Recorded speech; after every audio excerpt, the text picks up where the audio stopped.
Mga kapuso, may traffic light pero paano kung hindi naman gumagana? Yan ang sumbong sa isang intersection sa Amadeo, Cavite na takaw aksidente na dahil sa palyadong traffic light. Pinaaksyonan niyan ng inyong Kapuso Action Man. Ito ang panulukan ng East-West Road, CM De Los Reyes Avenue sa Barangay Banay-Banay, Amadeo, Cavite. Sa unang tingin, mukhang pangkaraniwang intersection lamang, pero ang traffic light pala sa lugar, ilang buwan ng palyado. Dahil diyan, naging takaw disgrasya na ang daan, gaya na lamang noong 14 ng Hulyo. Ibinar nangyari. Biglang tumawid to. Ang kotse. Bakit busog na busog siya to? Minsan nakasaksi ako ng aksidente, kaya mas maganda po sana kung merong traffic light. Kasi wala stoplight. Pag minsan walang nagtatraffic, palakasan lang ng loob, kaya agaw aksidente nga eh. Pakiusap ng ilang motorista.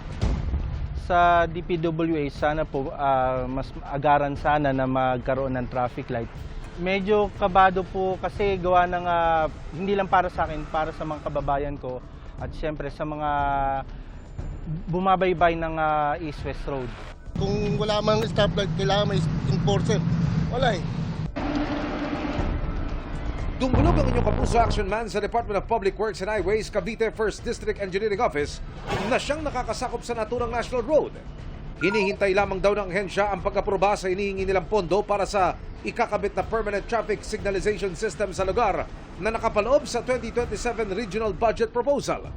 Sa ngayon ay naglagay na sila ng pavement markings sa lugar at nakipag-ugnay na rin sa Amadeo Municipal Engineering Office at PNP na agarang mag-deploy ng traffic personnel sa intersection. Nakapaglagay na ng early warning signages ang lokal na pamahalaan ng Amadeo, kasama ang ilang orange barriers at solar blinker. Nagtakda na rin sila ng traffic enforcer na mag-duty sa lugar araw-araw. Habang hindi pa nalalagyan ng traffic light, patuloy na imo-monitor ng lokal na pamahalaan at ang DPWH ang seguridad at kaligtasan sa naturang intersection.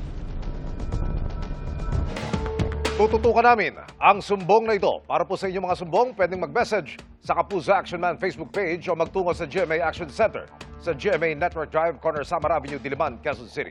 Dahil sa anumang reklamo, pang-aabuso o katiwalian, tiyak, may katapat na aksyon sa inyong Kapuso Action Man.